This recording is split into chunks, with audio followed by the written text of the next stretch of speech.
आपल्यासोबत उजेड असेल तेव्हा आपली सावली आपल्या सोबत असते. अंधार असेल तर मग ती सुद्धा आपल्याला एकटं सोडून निघून जाते. तर लोकांकडून काय अपेक्षा ठेवायच्या? ते पण असेच आपल्या आयुष्यात येतात आणि आपली गरज संपली की आपल्याला एकटं सोडून निघून जातात. आयुष्य आपलं आहे ते सुखात जगायचं की दुःखात हे आपल्यावर आहे. ते दुसऱ्यासाठी आणि दुसऱ्याचा विचार करून कठीण बनवायचं नाही.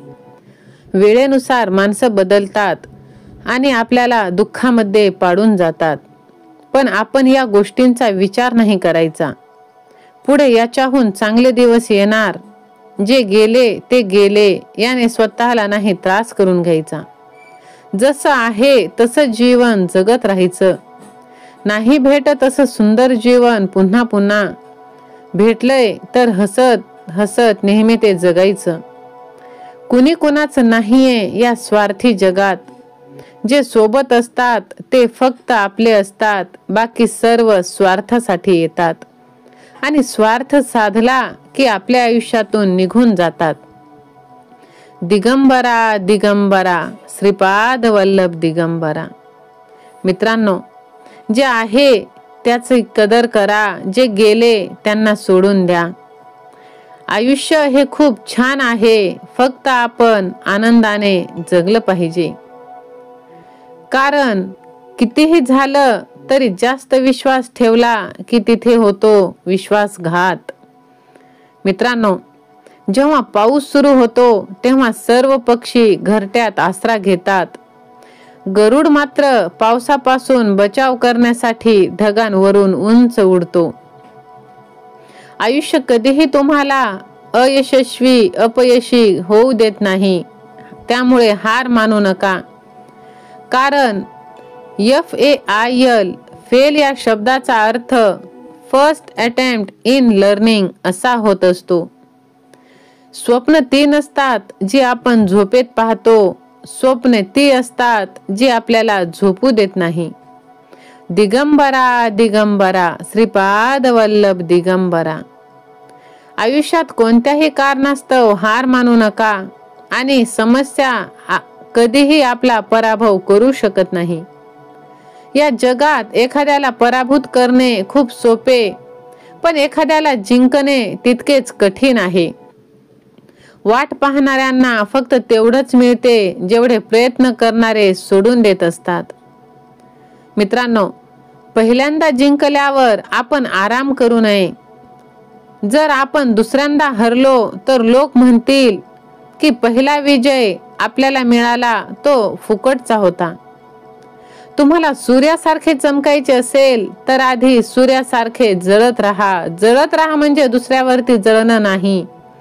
स्वतः मेहनत करणे, कष्ट करणे आणि यश प्राप्त करणे.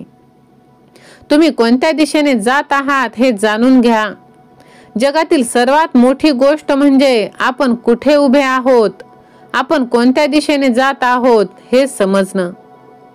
जेव्हा आशा, स्वप्ने आणि ध्येय तुटून पडतील तेव्हा या निराशेच्या ढिगाऱ्यांमध्ये तुम्हाला लपलेली सुवर्ण संधी सापडेल. देशात सर्वाधिक बुद्धिमत्ता असलेल्या व्यक्ती शक्यतो वर्गातील शेवटच्या बाकावरच सापडतात. कठोर परिश्रम आणि आत्मविश्वास हा असफलता नावाच्या बिमारीवरील 2 औषध आहेत. ह्या तुम्हाला एक सफल व्यक्ती बनवत असतात. त्यामुळे स्वतःवरील आत्मविश्वास कधी कमी होऊ देऊ नका आणि आपले श्रम कधीच कमी करू नका. भगवंताची साथ तुम्हाला कायमच मिळणार आहे. त्यासाठी देवावर आणि स्वतःवर विश्वास हवा. हा विश्वास असेल तर होय, माझ्या देवावर पूर्ण विश्वास आहे असे टाईप करा आणि या भक्तिमय चॅनलला सबस्क्राईब करा. मित्रांनो, वेगळा विचार करण्याचे धाडस करा. नवीन शोध लावण्याचे धाडस करा. नवीन मार्गावर चालण्याचे धाडस करा. अशक्य गोष्टी शोधण्याचे धाडस करा. समस्यांवर विजय मिळवा आणि यशस्वी व्हा. हे खूप उत्कृष्ट गुण आहेत ज्याच्यासाठी आपण काय केले पाहिजे.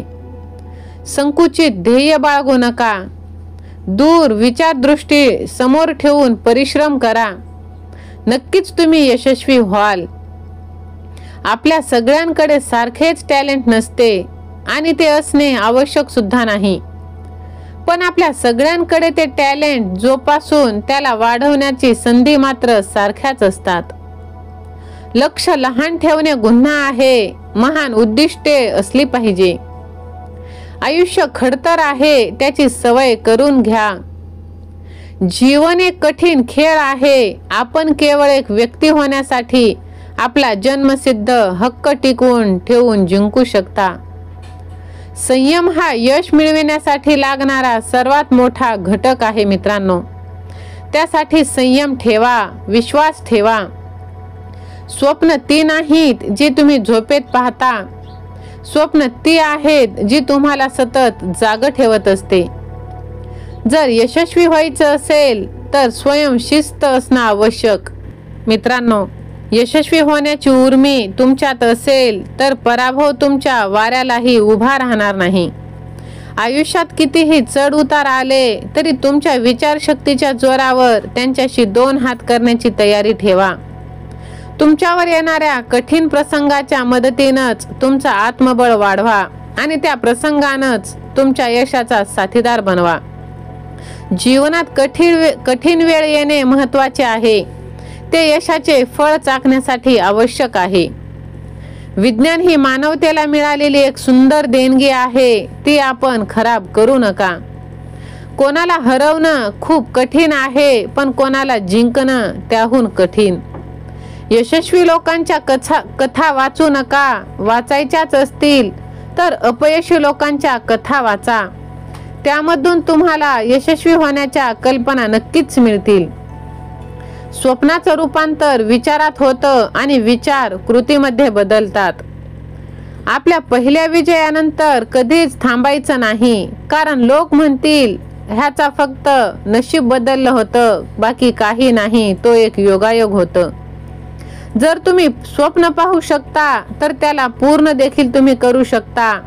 फक्त तुम्ही मेहनत करण्याची सवय ठेवा. तुम्ही तुमचं भविष्य बदलू शकत नाही, सवयी बदलू शकता आणि चांगल्या सवयीने तुमचं आयुष्य सुंदर करू शकता. मित्रांनो, प्रत्येकाला अडचणी येणं आवश्यक असतं, कारण त्यामुळेच आपल्याला यशाचा आनंद लुटता येतो. जर हे शक्य आहे की आपल्या सर्वांमध्ये समान प्रतिभा नसेल, पण आपल्या सर्वांना आपली प्रतिभा विकसित करण्याची समान संधी आहे. त्यासाठी स्वतःवरती, आपल्या भगवंतावरती विश्वास ठेवा आणि हा संदेश आपल्या प्रियजनांना शेअर करा. श्री स्वामी समर्थ. जय जय स्वामी समर्थ. धन्यवाद.